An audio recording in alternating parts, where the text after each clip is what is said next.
প্রিয় শিক্ষার্থীরা, তোমরা যারা 2025 সালে এসএসসি পরীক্ষা দিয়েছো, তোমরা অনেকেই তোমাদের আশানুরূপ ফল পাওনি। আমি বিষয়টা একটু ভেঙে বলি যে আজকের ভিডিওটি তৈরি করা হচ্ছে শুধুমাত্র যারা এসএসসি পরীক্ষায় অকৃতকার্য হয়েছে, অর্থাৎ এক বিষয় বা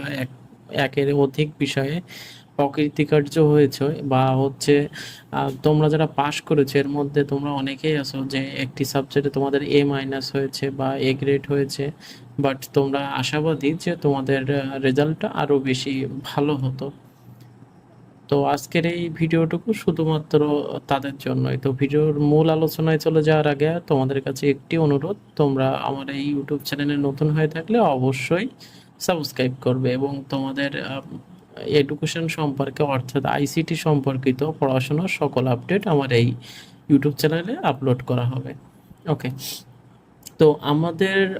তোমরা যারা এসএসসিতে অকৃতকার্য হয়েছো, তোমরা যে আবেদন করবে এই আবেদনে তোমাদের যে সময়সীমা, এই সময়সীমা তোমাদের নির্ধারণ করা হয়েছে 11/7/2025। অর্থাৎ তোমরা হচ্ছে 11 তারিখ থেকে আবেদনের সময় পাবে 17/7/2025। অর্থাৎ তোমরা 11 তারিখ থেকে 17 তারিখ এই এর মধ্যে তোমাদের আবেদন করতে হবে, তোমরা যারা বোর্ড চ্যালেঞ্জ করতে চাও আর কি, এক কথায়। আর এই আবেদনের যে মাধ্যমটা সেটা আমি তোমাদেরকে বলবো, তার আগে একটি কথা বলবো। দেখো, যে এখানে তোমাদের যদি যারা ফেল করেছো, নিতান্তই যারা ফেল করেছো, তোমাদের যদি মনে হয় যে না আমার অন্য সাবজেক্টগুলোতে ভালো রেজাল্ট আসছে, বাট হচ্ছে আমার এক সাবজেক্টে বা দুই সাবজেক্টে অকৃতকার্য হয়েছে, এখন তোমাদের যদি এই ধরনের মন হয় যে তোমরা বোর্ড চ্যালেঞ্জ করলে তোমাদের লাভ হবে বা সুবিধা হবে, তোমরা পাশ করতে পারবে, দেন তোমরা আবেদন করতে পারো। আর সত্যি কথা বলতে কি, বোর্ড চ্যালেঞ্জটা করে আসলে খুব একটা বেশি উপকার হয় না। এবং বোর্ড চ্যালেঞ্জ করে অনেক সময় কি,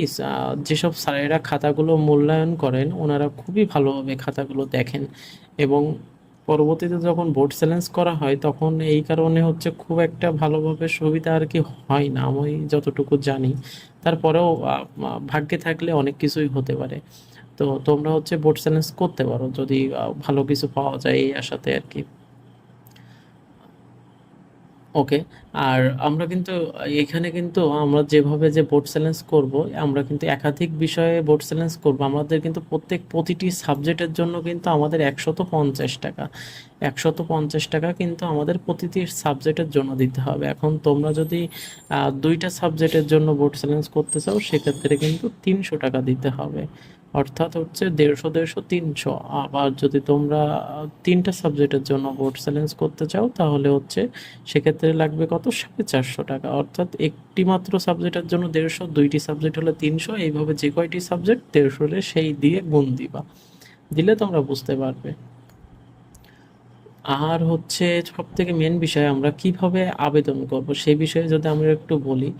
যে উদাহরণ হিসাবে যদি আমরা একটু বলি যে শুধু টেলিটক প্রিপেড সিমের মোবাইল থেকে, যেটা আমরা শুধুমাত্র টেলিটক সিমের মাধ্যমে আমরা কিন্তু এই আবেদনটি করতে পারবো, আমরা ঘরে বসে কিন্তু এই আবেদনটি করতে পারবো। সেটা কিভাবে, টেলিটক সিমের মাধ্যমে আমাদের যে এসএমএস অপশান আছে, এই এসএমএস অপশানে আমরা প্রবেশ করবো। এসএমএস অপশানে প্রবেশ করে আমরা লিখবো RSC। ওকে, RSC দিয়ে আমরা স্পেস দিব, মানে একটি গ্যাপ দিব, দিয়ে সেখানে আমরা বোর্ড নামের প্রথম 3 অক্ষর, দেখা যাচ্ছে সাপোজ তোমার বোর্ডের হচ্ছে ঢাকা বোর্ড, তুমি ঢাকা বোর্ড থেকে পরীক্ষা দিয়েছো, তাহলে সেক্ষেত্রে তুমি লিখবা কি DHA। ওকে, দেন হচ্ছে তোমার যে রোল নম্বর ছিল সেই রোল নম্বরটি তোমরা এখানে প্রবেশ করবে। ওকে, রোল নাম্বারটি প্রবেশ করার পরে একটি স্পেস দিবে, অর্থাৎ গ্যাপ দিবে। দেন হচ্ছে তোমরা বিষয় কোডটি লিখবে, তোমরা যে বিষয়ে কোডটার জন্য বোর্ড চ্যালেঞ্জ করতে চাচ্ছ বা খাতা আবার রিকল করতে চাচ্ছ, সেই সাবজেক্টের কোডটি লিখবে। এখন যদি আমরা উদাহরণ হিসাবে দেখি, তাহলে হচ্ছে আমরা যদি দেখি যে ঢাকা বোর্ডের কোনো একটি প্রার্থীর রোল নম্বর, সাপোজ তুমি ঢাকা বোর্ডের প্রার্থী, তোমার রোল নম্বর এত, যে 1 2 3 4 5 6, সাপোজ আমি একটা বলছি, এবং তুমি গণিতের খাতার জন্য বোর্ড চ্যালেঞ্জ করতে চাচ্ছ বা তোমার খাতাটি আবার রিকল করতে চাচ্ছ, তোমার একটি সাবজেক্টে অকৃতকার্য হয়েছে বা হচ্ছে তোমার গণিতে A- হয়েছে, বাট তুমি আশাবাদী যে তোমার গণিতে তোমার এ গ্রেড হওয়ার কথা ছিল। ওকে, দেন তুমি কি করবে, দেন মেসেজ অপশানে যাবে, মেসেজ অপশানে যে RSC লিখবে, দেন তোমার যে বোর্ড সেটার প্রথম 3 অক্ষর, তুমি যদি ঢাকা বোর্ড হও তাহলে DH এ ঢাকা বোর্ড লিখবে, দেন আরেকটি স্পেস দিবে, তোমার রোল নম্বর লিখবে, রোল নম্বর লেখার পরে দেন আরেকটি স্পেস দিবে, স্পেস দেওয়ার পরে তুমি তোমার যে গণিতের যে বিষয় কোড নম্বর ছিল সেটা সাপোজ আমরা ধরে নিলাম 109, তোমার গণিতের বিষয় কোড নম্বর হচ্ছে 109, সেই 109টি লিখবে, লিখে দেন তোমরা SMS টি সেন্ড করবে কত নম্বরে, 16222, অর্থাৎ 222, তোমরা হচ্ছে 3-2-2 সেন্ড করবে, 16222 এই নম্বরে সেন্ড করবে, এবং পরবর্তীতে তোমাদের একটি SMS আবার তোমাদেরকে প্রদান করা হবে, যে ফিরতি SMS-এ আবেদন বাবদ কত টাকা কেটে নেওয়া হবে তা জানিয়ে দেবে। এখন তোমরা যদি এইখানে যদি সাপোজ তোমরা 2টা সাবজেক্টের জন্য আবেদন করবে, বা 3টা সাবজেক্টের জন্য করবে, বা একটা সাবজেক্টের জন্য করবে, পার সাবজেক্টের জন্য কিন্তু তোমাদের 150 টাকা, পার সাবজেক্টের জন্য 150 টাকা। এখন তোমরা যদি এই যে 150 এটা যদি তোমরা 3টি সাবজেক্টের জন্য আবেদন করো, তাহলে 150 গুণ 3, সেক্ষেত্রে কিন্তু তোমাদের সেই টাকাটা অ্যামাউন্টটা আর কি যেটা হয় সেটা আর কি তোমাদেরকে দিতে হবে। ওকে, দেন আমরা আবার একটু চলে যাই, এতে আর তোমাদের একটি পিন নম্বর জানিয়ে দেওয়া হবে, আর এই পিনে যদি তোমাদের সম্মতি থাকে তাহলে SMS অপশানে গিয়ে RSC লিখবে, দেন স্পেস লিখবে, দেন হচ্ছে তোমাদের যে পিন নম্বরটি জানিয়ে দেওয়া হবে এবং টাকার যে বিষয়টি জানিয়ে দেওয়া হবে, তখন তোমরা কি করবে, RSC স্পেস ইয়েস লিখবে, দেন স্পেস দিবে, দেন পিন নম্বর, আবার স্পেস দিবে, দেন হচ্ছে কি তোমাদের যে কন্ট্যাক্ট নাম্বার, যে কন্ট্যাক্ট নাম্বারটা তোমরা দিতে চাও সেই কন্ট্যাক্ট নাম্বারটা দিবে মোবাইল অপারেটর, এবং এখানে সেন্ড করবে আবার হচ্ছে 16-222, অর্থাৎ 16,000 এই নাম্বারে সেন্ড করবে।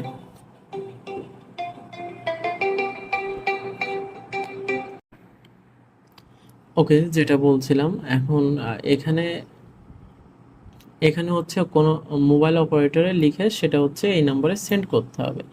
এবং উল্লেখ্য যে যেটা আপনারা যে খাতাটা রিকল করবেন সেক্ষেত্রে একই SMS এর মাধ্যমে একাধিক বিষয়ের জন্য আবেদন করা যাবে, এবং সেক্ষেত্রে কমা দিয়ে বিষয় কোড আলাদা আলাদাভাবে লিখতে হবে, যেমন বাংলা ইংরাজি দুটো সাবজেক্টের জন্য যদি আপনি আবেদন করেন তাহলে টেলিটক সিমের মাধ্যমে আপনার মোবাইলের SMS অপশানে গিয়ে আপনি সেক্ষেত্রে লিখবেন কি, যখন একের অধিক সাবজেক্টের জন্য আপনি আবেদন করবেন সেই সময় কিভাবে আবেদন করবেন সে বিষয়ে হচ্ছে কি, RSC স্পেস আপনার বোর্ড নম্বর দিবেন, স্পেস দিবেন, দিয়ে আপনার রোল নম্বর দিবেন, দেন আপনি আবার স্পেস দিবেন, দেন আপনার বাংলার যে বিষয় কোডটি ছিল 101, 102, 107, 108, এইভাবে যে বিষয় কোডগুলো থাকবে সেগুলো লিখবেন, মাঝখানে একটি কমা দিবেন, কমা দিয়ে লিখতে হবে, এবং প্রতিটি সাবজেক্টের জন্য আমি যেটা আগেই বলছিলাম 150 টাকা আপনার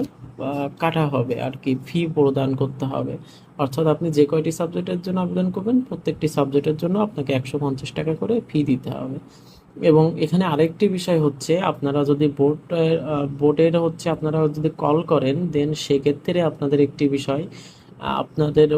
কোনো নেগেটিভ মার্কিং নেই, যে আপনারা একটি সাবজেক্টে 50 পেয়েছেন বা 60 পেয়েছেন, এখন আপনি বোর্ডটার খাতাটা রিকল করলেন, সেক্ষেত্রে আপনার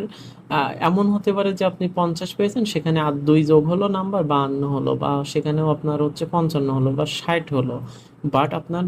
নেগেটিভ মার্কিং, অর্থাৎ আপনি রেজাল্ট আপনার 50 হয়েছে, সেখানে আপনি হচ্ছে -50-এর কম পাওয়ার কোনো সুযোগ আপনার নেই, 50-এর কমের সুযোগ নেই, যদি হয় বেশি হবে, না হলে আপনার যেটা নাম্বার ছিল 50, সেই 50ই আপনার প্রাপ্ত নাম্বারই থেকে যাবে। এক্ষেত্রে আপনারা যারা পাস করেছেন আপনারা আবেদন করতে পারেন, খাতা বোর্ড চ্যালেঞ্জ করতে পারেন, আবার যারা ফেল করেছেন তারাও বোর্ড চ্যালেঞ্জ করতে পারেন। এখন বাকিটা হচ্ছে আপনারাই ভালো বলতে পারবেন, যেহেতু আপনারা পরীক্ষা দিয়েছেন আপনারা ভালো বলতে পারবেন যে আপনাদের বোর্ড চ্যালেঞ্জ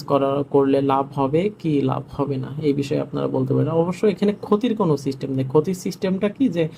আপনার কিছুটা সময় নষ্ট হবে দেন, এবং 150 টাকা এই ছাড়া কোনো ক্ষতি নেই, বাট হচ্ছে আপনার লাভের বিষয়টা কি, যে আপনার হচ্ছে এখানে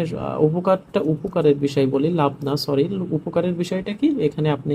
নাম্বার বেশি হতে পারে, আপনার কপাল ভালো থাকলে আপনি বেশি নাম্বার পেতে পারেন। তো তো এতটুকু ছিল আজকের ভিডিও, এবং ভিডিওটি ভালো লাগলে অবশ্যই লাইক এবং সাবস্ক্রাইব করবেন। ধন্যবাদ।